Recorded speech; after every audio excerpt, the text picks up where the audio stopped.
chat. We will be going through the chat diligently and adding those questions into our session notes so we can address them at the end of the event, especially any specific ones for Adam and Chris.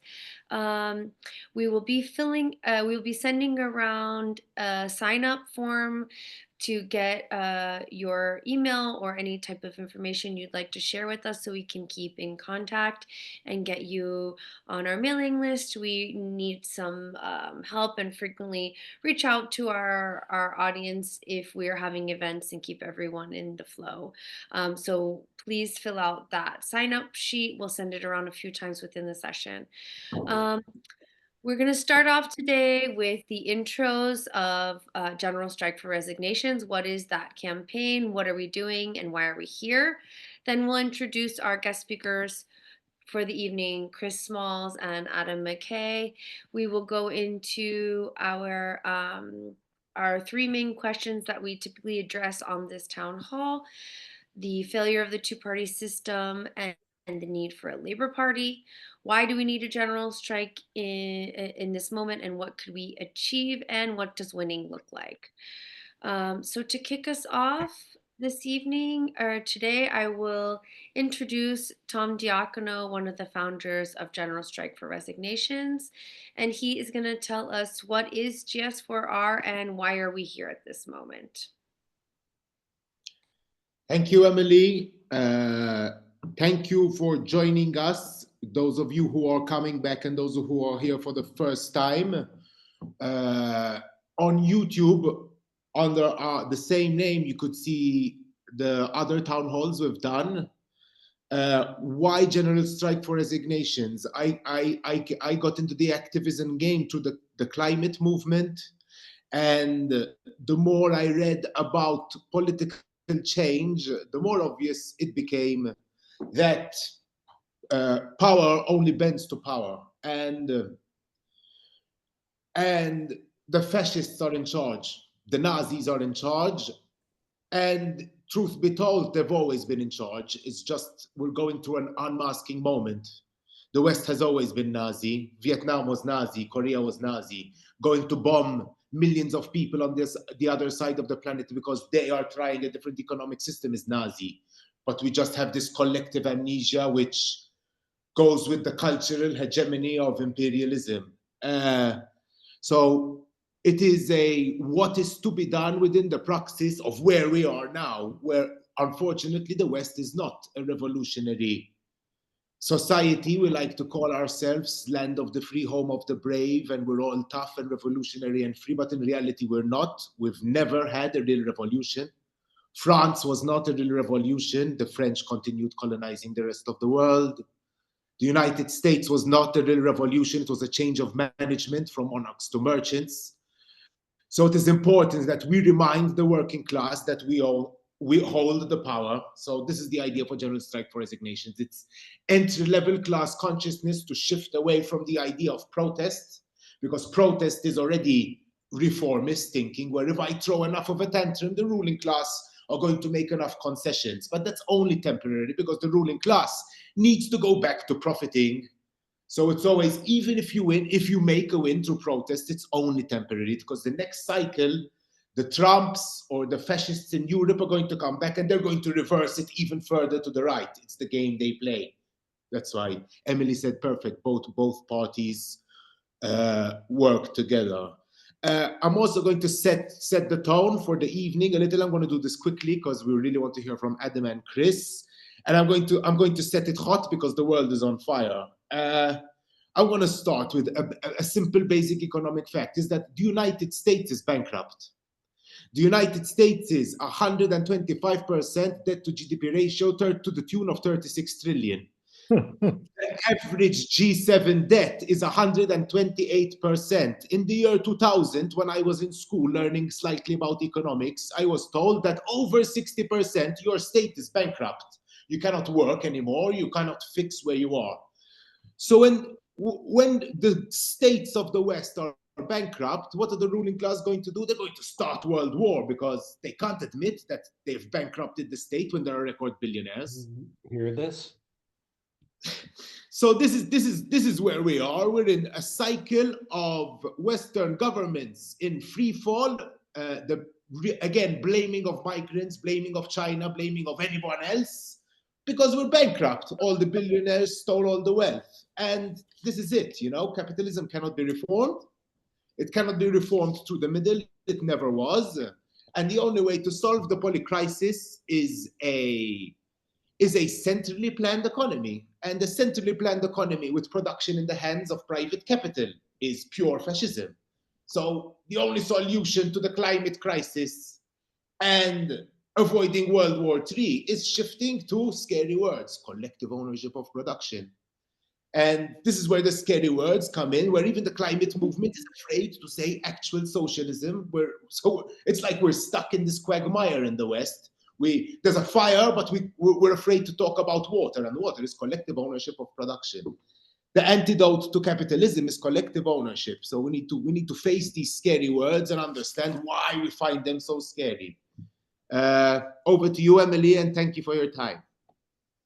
Thank you, Tom, for that. Wow, a big burst out of the cannon there for this month's event. I guess it's pretty par for the course, though, as everything escalates. I mean, we started doing these in November was our first one, and we've been doing them consecutively month after month. What we've seen, sorry, maybe it was October, and what we've seen from 6, 7 months now has really just been a huge escalation. And yeah, so without further ado, I'm going to introduce Adam Mckay, really well known and amazing writer, producer, filmmaker, jack of all trades when it comes to creating amazing film and different types of comedy, and Yellow Dot Studios, his activism. I mean, you name it, he is on top of it. And Adam, I'll let you introduce yourself since I don't know what type of intro you like. And what we always say is introduce yourself and tell us why you're here at this moment, at this time, on this day. So I am here because I am terrified. I have two daughters and a wife that I love, and I became friends with a bunch of climate scientists. Then at that point, I started to petition our government to do something about this calamity that is happening right in front of our faces. And like, look, I'm a Hollywood guy. So we have money. We like talk to people. You can be like, screw you, but I am here to tell you the people in Washington, D.C., the people in London and the Western countries do not give a shit about what's going on. And we're seeing it now with Trump turning everything into this Idi Amin slash Pol Pot bouillabaisse of evil. And at the same time, I'm 57. I have spent a lot of years trying to help the opposition party in the US, the Democrats, wake up and get on the snide, and they will not. Right. And really, it was like 3 or 4 years ago that I started realizing, oh, they don't want to wake up. And the more you look into the money, opensecrets.org, the more you realize it's a scam. Both the parties play off each other to, perpetuate this death machine that we are in, whether it's climate, inequality, corruption, racism, guns, opioids. And I would say this, a lot of us think that word of mouth, whatever, how can we compete with the news? But it starts here and it starts now. And they cannot fight word of mouth. So start spreading the word. And if you think that's Pollyanna or, airy fairy, then grow the hell up, because I live inside this media machine and all they want to do is replicate word of mouth. Awesome. Thank you, Adam. Chris, you want to take it away? Who are you? A little bit about you, and why are you here today? I'm just a fired Amazon worker who did something that anybody on this call can do, which is speak truth to power, stand up for your rights, and protect the people around you. I was fired 5 years ago from Amazon when I led a walkout over COVID-19. I cost the company $4 billion. And I don't regret doing so, rightfully so. Jeff Bezos at the time was making $13 billion a day, $9 million an hour, almost $5,000 a second. More money than 10,000 lifetimes. More money than the bottom half of the American working class. And for those who don't know, I founded the Amazon Labor Union, which is the first union in American history for Amazon workers. And if you haven't heard of our film, Union, you can now rent it coming up this May Day. I want to throw that in there. May Day, plug in for our film Union, unionthefilm.com. I encourage everybody to go watch the film, use it as a tool to fight back against this oligarchy and the Trump administration. If you're overseas, whatever country you're in, use it as a weapon. I'm here right now in Alberta, Canada, in Edmonton, the country of oil, the Texas of the West, the Texas of Canada, what they call it. And even here, there's a lot of organizing going on. A lot of young adults getting involved with the Palestinian movement. So organizing is taking place worldwide right now. And the times that we're in, this is very unprecedented. We have never seen, or maybe we've seen this in history before, but the times that we're in right now, the 21st century, very unprecedented. And when you think about the two-party system in America, it doesn't take, like Adam is saying, it doesn't take 30, 40 years to figure out that shit is fucked up on both sides. Me being a 36-year-old Black man in America, I realized even with my 5 years of just organizing, my short journey of organizing, that the Democrats, especially from being invited to the White House, meeting Joe Biden, meeting Kamala Harris, the Democrats are not going to be the party for the working class anymore. They have already aligned their pockets and their politics with the billionaire and corporate interests. We've seen it. We've seen it for ourselves. Like Adam has said, it's right in front of us. It's right in front of us. For example, these last elections, we saw how they used Oprah Winfrey, who's a billionaire, who's friends with Jeff Bezos, to come talk to us. How they used Beyonce, who is another celebrity billionaire, Cardi B, another multi-millionaire. They paid Beyonce $10 million of our tax dollars for her to give a 4-minute speech. We cannot just have amnesia, like our brother Tommy said. We can't just allow these things to continue to happen and don't say anything about it and don't hold people accountable. So that's what brings me here today. We need to not only raise our consciousness and spread the word, but we also need a revolution in this country, and the revolution starts with ourselves. So thank you. That's a great segue, Chris. We're going to just kick it off with our first question that we've been asking on this town halls since November. Can you please put in your own words, and we can start with Adam, the failure of the two-party system? So maybe elaborate a little bit more on what we saw this past November, and the need for a Labor Party in the U.S. Do you think a Labor Party in the U.S. Could be a guiding light for the working class? And also, just a quick side note, want to mention something we also mentioned on last month, but it's good to bring it up because I keep seeing it in the news now. The Bernie in AOC tour, Fighting Oligarchy, is seeing the most successful rallies of both of their campaigns.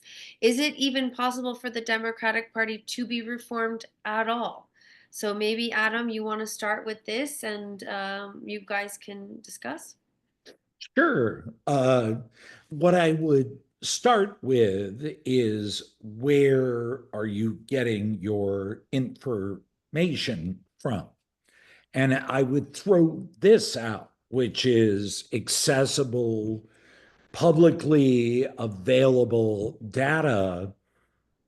Kamala Harris took 8 times more dark money than Trump. Now, look, I hate Trump. Trump is disgusting. But I would ask you the question, why is that the case? And I would throw this in there, that I just turned 57. I have tried to push the Democratic Party left for years and have always been very confused why they wouldn't take really obvious suggestions. And eventually, I'm not that dumb, I'm pretty dumb, but eventually I started to figure out, oh, they don't want to offend their money. So the two parties at this point are useless. So what do we do? And what we do is we shut down this broken, befouled economy. That's right. That's right. Yeah. Chris, do you see Yeah. the Labor Party helping the potential creation of a Labor Party in the U.S. to be a beacon of hope for the working class people, or do you feel like that's just another type of reform that's going to lead us away from revolutionary politic that we actually need in the country? No, absolutely not. Not only do we need a Labor Party, we need a multi-party system to begin with. I'm here in Canada where they have one already. There's other countries that already have these governments in place, multi-party governments. And a Labor Party is an initiative that was already once in America. Believe it or not, we used to have a Labor Party in America. It dissolved in the 1970s for obvious reasons. A two-party system, just like you've seen in the last elections, they crush third-party opposition. They don't give them a chance to debate. They don't give them a platform. They don't give them equal opportunity when it comes to ballot access. They even sue some of the candidates that are actually running. And they also will discredit them like they did with Jill Stein. That being said, me being obviously known for my achievements with the Amazon Labor Union, being one of the most prominent labor leaders in the country of our times, even internationally around the world, being known for labor. My journey around the world in the past 3 to 4 years has been very eye-opening. And I encourage everybody here, if you don't have a passport, make sure you get one, because 70% of Americans don't have a passport. And when you leave the country, you're going to notice a lot of things. I don't recommend doing the tourist things. I do recommend talking to local people, talking to working class people, talking to members of unions, talking of governments. If you're able to get access to certain politicians, whether they're local, are in the parliaments, talk to these people to understand the differences of what we get in our country and what they get. And it wasn't, like Adam said, it didn't take me that long to figure out. It's not rocket science. We're being duped here in America. I'm right here in Canada where I can have a heart attack right now and it's not going to cost me a dime. But if I go in America, it's going to cost me what, 20, 30, $40,000. So I just had to put down my cat 3 days ago. And I'm sorry, my cat, actually, my cat name is Adam, by the way. Rest in peace, Adam. My cat had caught an infection. The infection was something that's common in orange cats, urethra infection.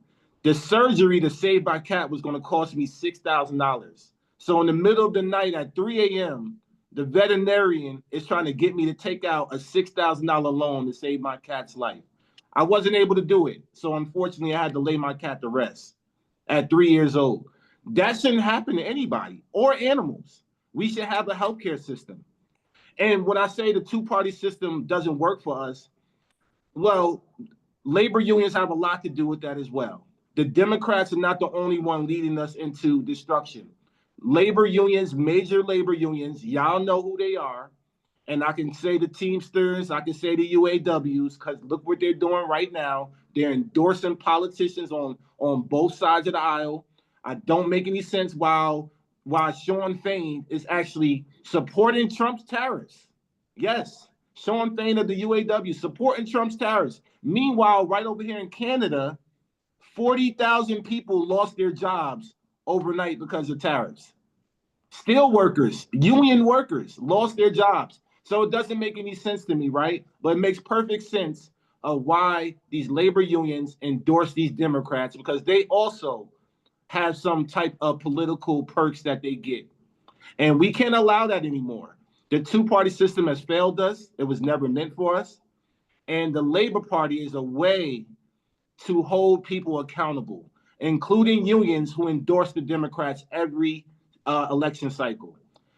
The Labor Party that I'm specifically working on, and I softly launched it a few months ago, I have garnished policies from some of the most socialist countries you can think of on the planet. If you follow my journey, you've seen that I've been to countries like Cuba. You've seen that I've been to countries in the Netherlands, from Sweden to Norway. You've seen that I've been to the UK, to Canada, of course, to Latin America, to Brazil. You've seen that some of the policies, even if you've been able to visit briefly on our Instagram or on our website, the policies that I've garnished for the Labor Party in the US come from these socialist countries. And if I think how everybody else thinks, I believe that people will be aligned politically because of the ideology behind it, which is socialism. And if you're a communist, whether you're a Marxist, Leninist, it doesn't matter. This is a home for you, because I've literally have not only been involved with several Marxism festivals, I'm on my way to one right now in the Netherlands. So I'm still continuing to learn and grow. And everything that I'm learning and grow, I want to bring back to America some way, somehow. And the Labor Party is an avenue to do that. So I'm not only encouraging people to look into it, but also get involved.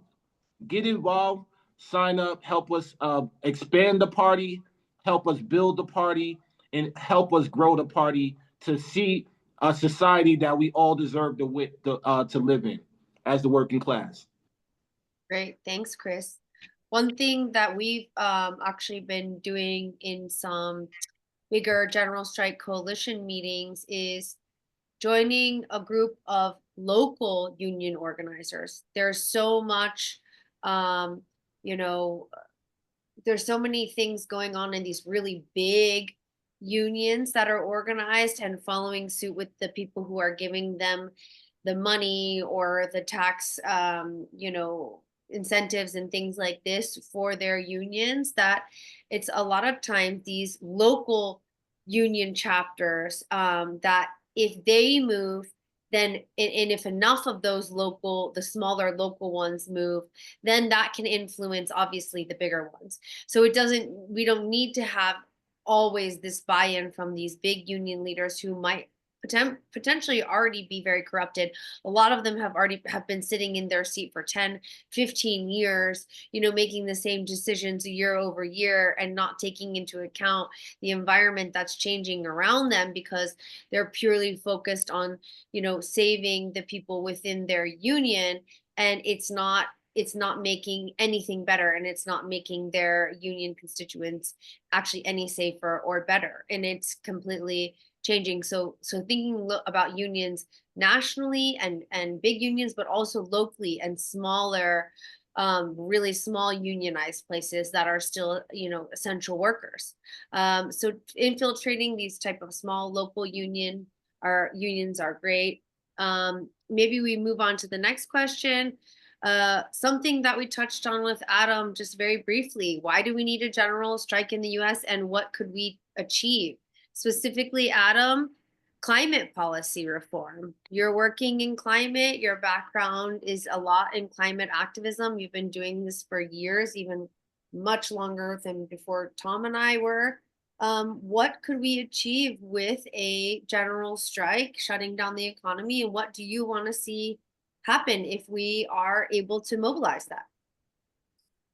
So look, we're at 1.6 degrees Celsius warming right now. The scientists are freaking out because we weren't supposed to be there. And given that there is all this stuff going on, we are potentially 8 to 12 years away from 2 degrees Celsius warming. Now, if you're living your life and doing whatever, God bless you, but 2 degrees Celsius warming is like you're living your life and then 8 feet of water hits you and it's blistering hot. 2 degrees Celsius warming is the end of civilization. Now let's jump to the rise of fascism that we're seeing. And we're seeing the Labour Party in the UK roll over the Democrats in the US. Canada, hopefully they'll hold on. What we're seeing is a total collapse of the Western leadership structure. And you and your family and everyone are in great danger. We are seeing people die like crazy in the US from increased tornadoes. Riptides are up 300%. Tornadoes up 50%. Heat events way up. So the big thing I would say is, do you really think the Labor Party or the Democrats is the answer? Of course they're not. And at that point, we have to shut everything down. I'm a rich Hollywood guy, whatever you want to call me. I am prepared to put money into a fund that is a strike fund for the Southwest of America. My wife and I will guarantee $250,000 into that fund. If you're a wealthy person and you're hearing this, you are delusional if you're not giving money to the same fund. So we are in great, great danger. I mean, I really, after all of the scientists I've talked to through the years, I think we have about 3 years, maybe 4, before it all comes apart. What are you doing? Like, if you have money in your savings, get in the game. And I have spent years talking to wealthy white liberals who do not want to hear this. And I think we're finally at the point where it's like, fuck you. Mhm. That's right. Yeah. Chris, Man. maybe you can elaborate a little bit also on, I think the need for a general strike is evident right now. We've been talking about this for years now together, and we knew it was going to accelerate with Trump's Yeah. appointment. We said that from the beginning. If Trump gets elected, this project is just going to go through the roof because it's the only thing we can do right now to put a stop to the snowball that's just, going down the mountain and going to kill us all. So maybe you want to elaborate a little bit on the need for No, absolutely. Absolutely. Everything Adam has said, everything that you're saying is 1000% correct. We're at a point of no return, people. And if we don't do something about it, there's no cavalry coming for us. I say that all the time. We have to be our own cavalry. And we have to hold people accountable right now, elected officials.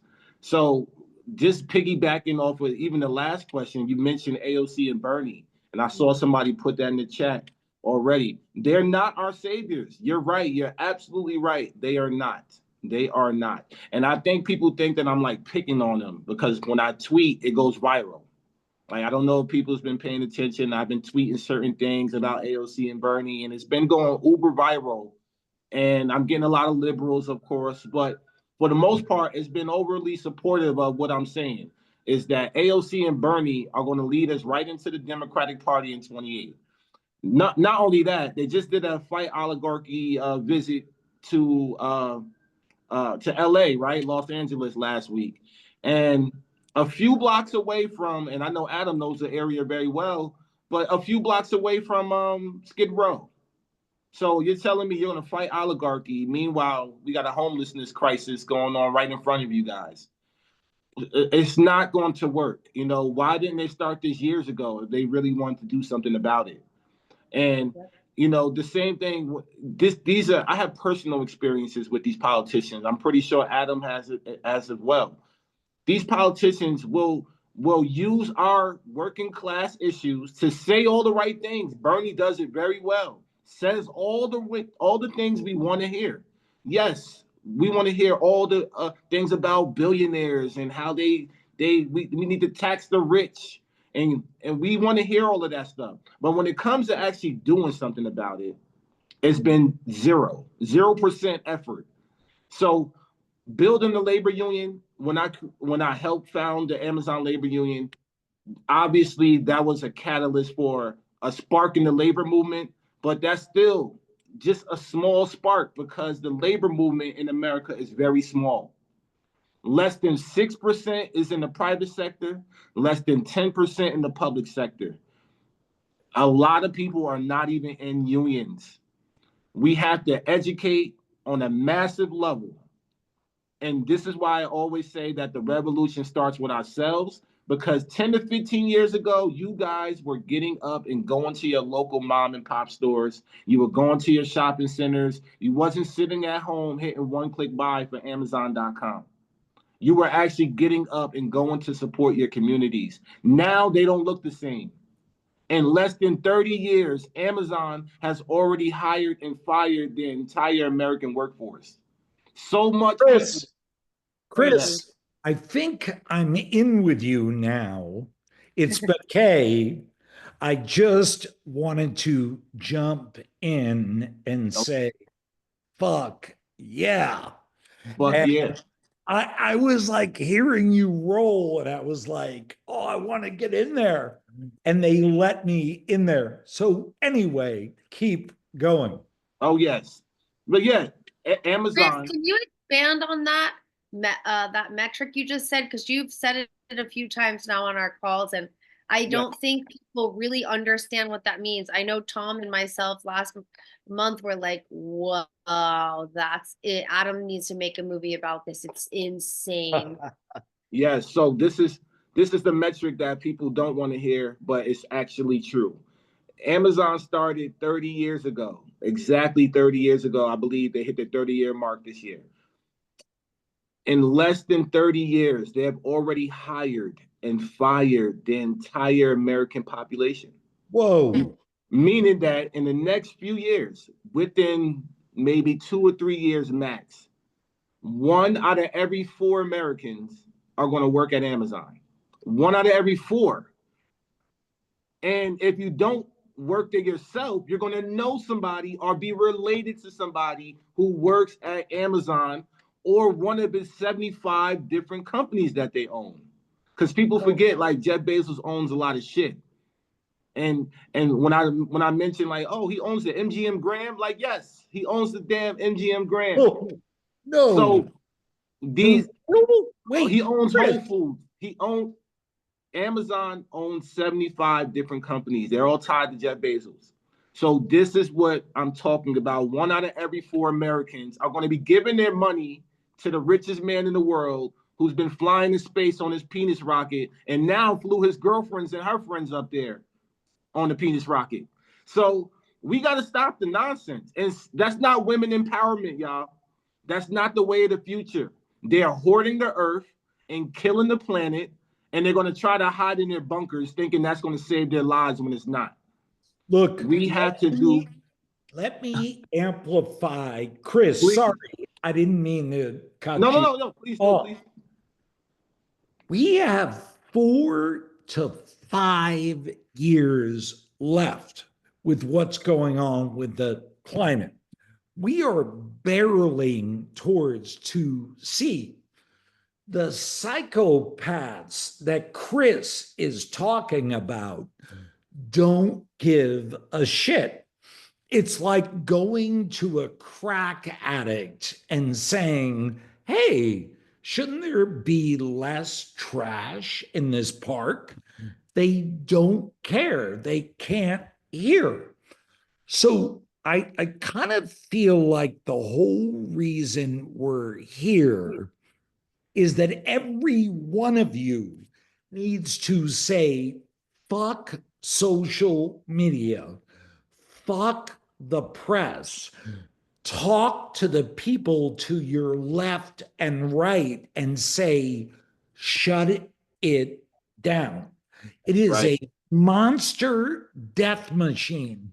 And I am telling you, I have met with so many scientists and so many economists, and shut it down. And we can do it. We really can.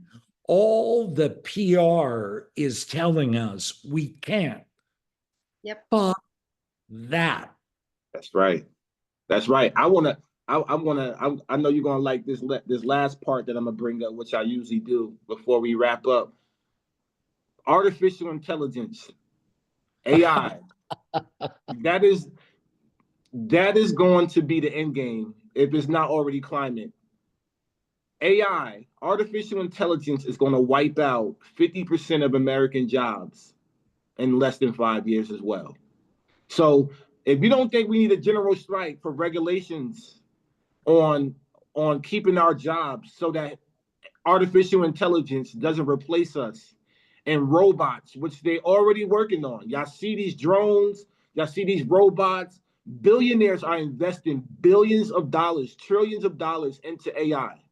Not because they want to help society, because they want to replace the working class, cut corners, save money, fire tens of thousands of people, hundreds of thousands of people are going to lose their job overnight. 50% of American jobs are at risk right now as we speak within the next 3 years from artificial intelligence. So we need more regulations. We need to hold these elected officials accountable right now. Most importantly, we need everybody to be involved in this fight. My fight is your fight, and your fight is my fight. And like Adam said, the people on the left and right of us is our only cavalry. Nobody's coming to save us. We have to do it ourselves. Shut it down. Tom, maybe you wanted to say something really, really briefly, and then I'm gonna do the closing, just like our wrap up of our GS for our timeline, and then we're gonna go to the Q&A from the chat because we had some good questions in there.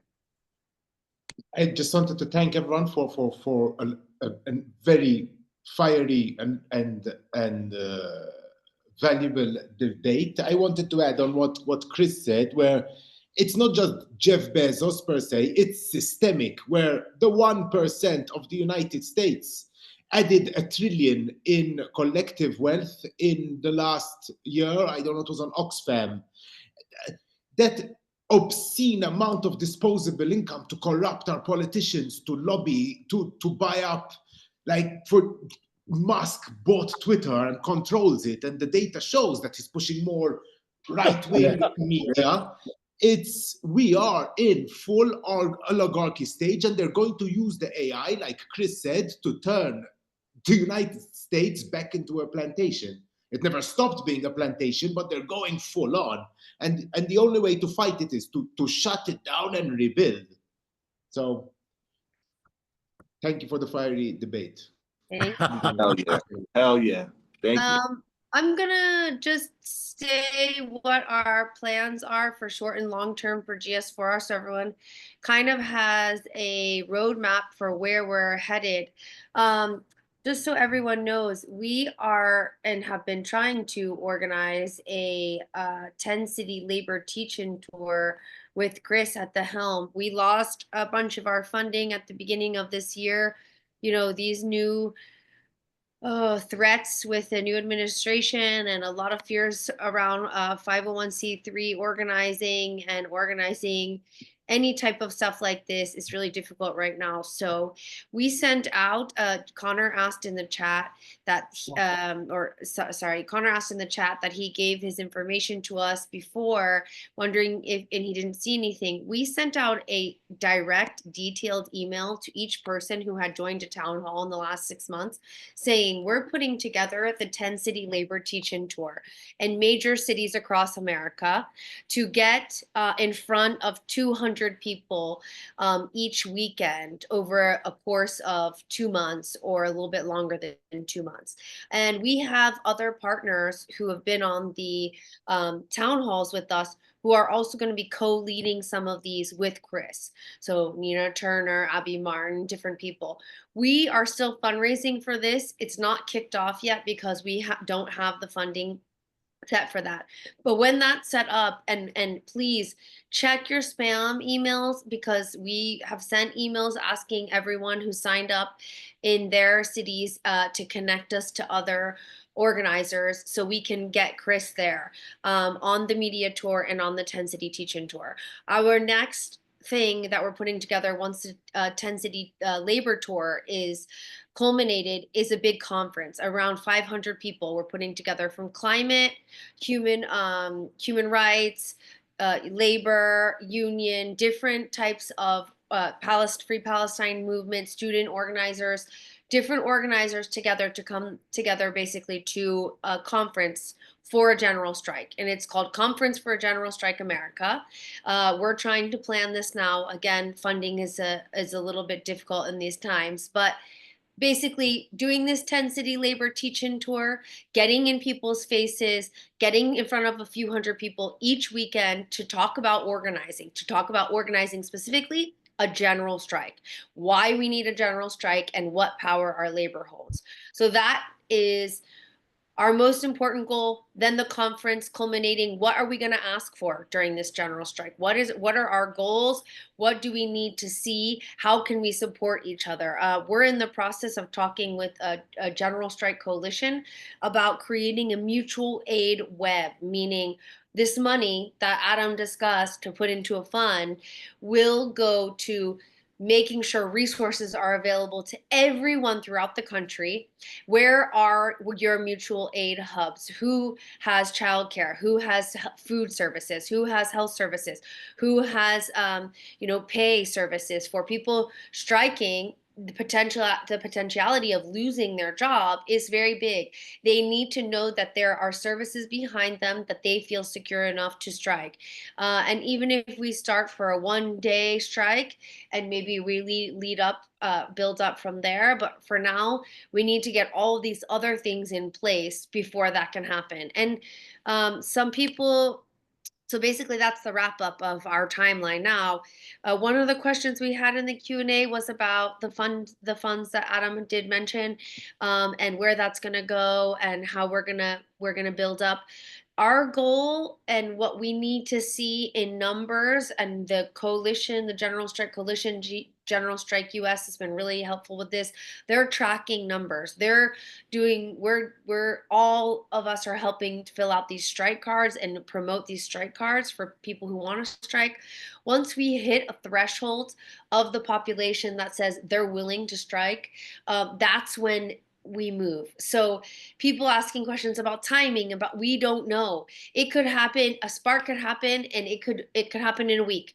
But most likely it's going to take a longer term for all of these points to be set up. What we need to see, or the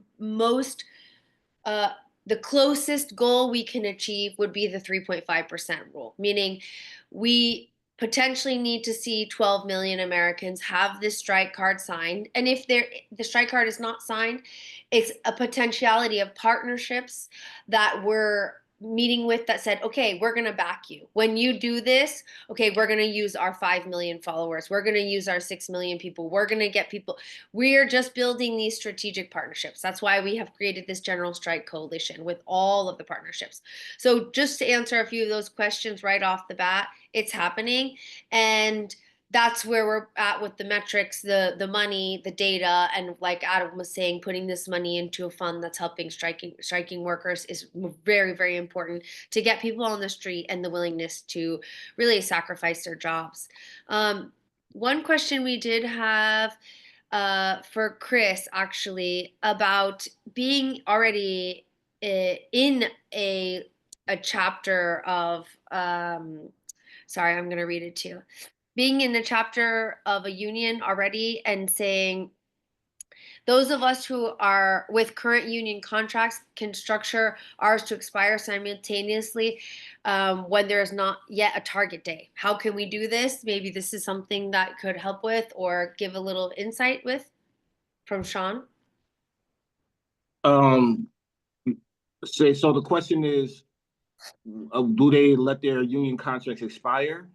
They're wondering how those that are currently in union contracts can structure them to expire simultaneously when there's not really a target date. Oh, that's a good question. I mean, honestly, I think it's up to their constitution. I'm not, I don't know how that works with their Pacific Union, but yeah, I don't know. They would have to look into that, of how that works with their constitution and their contract. But that is a good initiative to, I guess, if you're trying to send a message, like collectively, sure.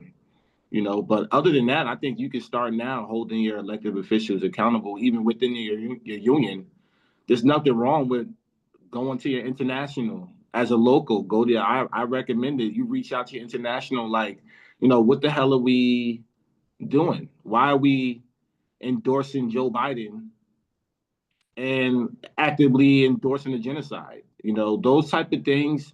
I don't give a damn what type of union you are.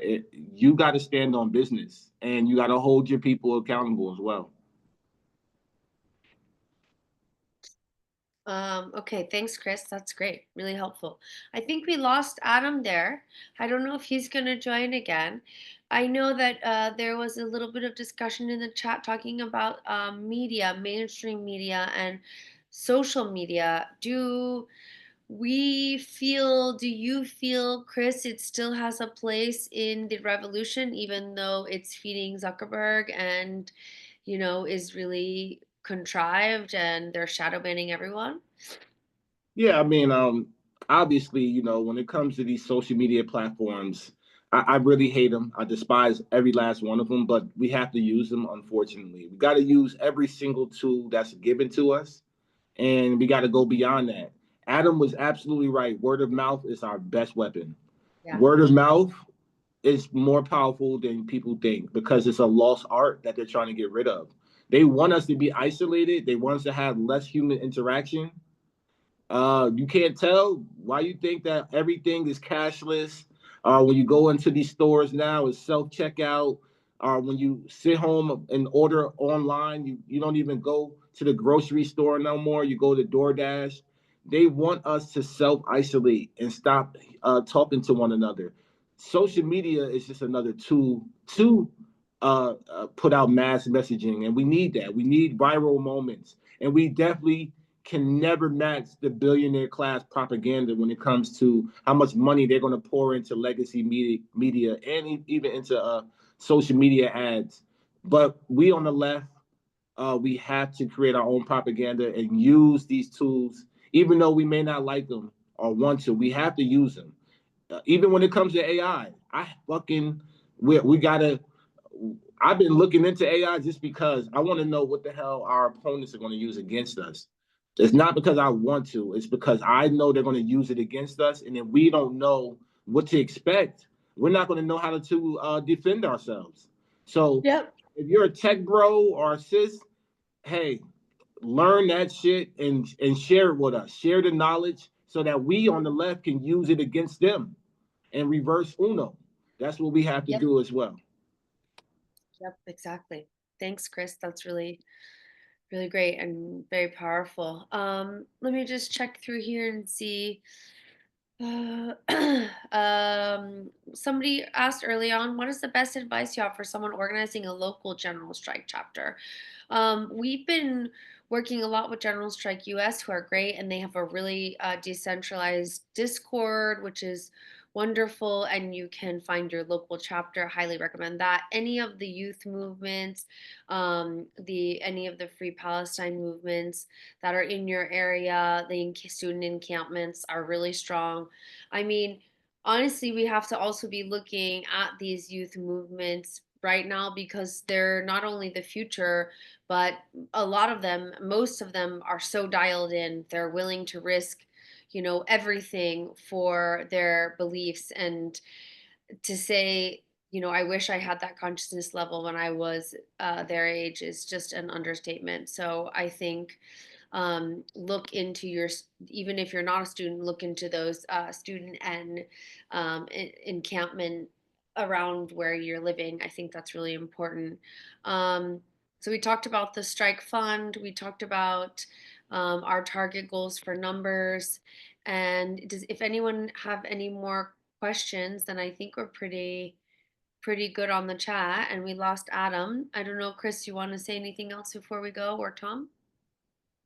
Yeah, I want to say thank you all for showing up here tonight. Always a pleasure to share space with everybody here. Look forward to the next town hall next month. Hopefully we'll have somebody from the Palestinian movement. Now that we're bringing it up, I think it's important that we bring somebody from the Palestinian movement maybe for the next town hall. So look out for that for the month of June. We're going to keep this going, despite the lack of funding. We still got to keep the machine moving somehow, some way.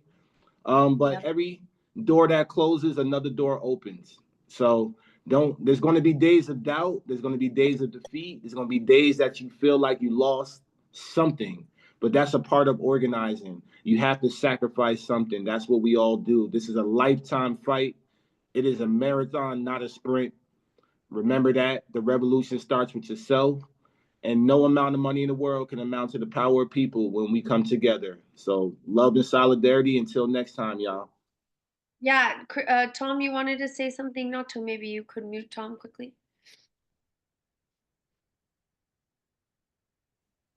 Yes, I just wanted to add that there's a lot of lessons to be learned from the global south on how to bring change and to not be afraid of reading radical texts written by revolutionaries from Palestine, from Vietnam, from China, from Russia. There's a reason the ruling class tell us so. We have it so brainwashed not to look at the global south for lessons on how to bring change. and there are there's lots of lessons there. And I posted an article about how the British unions managed to keep the British ruling class from invading Russia in 1920. How they got together and the unions were like, you leave Russia alone. That is the first socialist revolution. Workers are crawling out of World War I to build something new. And the workers of England, look how much class consciousness there was within the empire, kept the Brits from invading, from joining the French and the Americans from invading Russia. I'll repost it. It's a really good read because it's really like, wow, there are lots of lessons coming out of the global South because they did it. They're resisting empire, they're resisting capitalism, and they're building socialism. Different variations. It's not perfect, it's messy, but there's lots of lessons from the non-white world. Yeah. Wonderful. I'm always this kind of person. I'm a contrarian. If somebody tells me not to do something, it makes me want to do it anymore.